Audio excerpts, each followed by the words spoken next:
กับแฮสมังพี่น้องเลยอันนี้ก็จับได้อีกตัวหนึ่งมันอยู่สวนงามออกผู้เมียออกเป็นสีเทาๆดำๆเป็นผู้เมียวายสาไก่กำลัง2 เดือน3 เดือนแล้วไก่ก็ได้แต่ว่ามันใหญ่ไวคือไก่มันอุดมสมบูรณ์เสียงคันอมตะม่วนหากแต่ว่าซ้อมพังแล้วจะได้ยินอันนี้ก็จะได้ยินเสียงคันตัวนี้เป็นย่อมแล้ว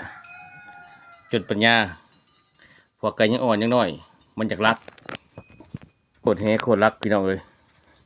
ตาดำเลยดำออกแดงๆจักใบใดมือหนึ่งตั้งนี่ขาวงามแต่ว่ายังอ่อนจะมีได้ไก่แต่ว่าใหญ่ตั้งคือที่ใหญ่ขึ้นอีก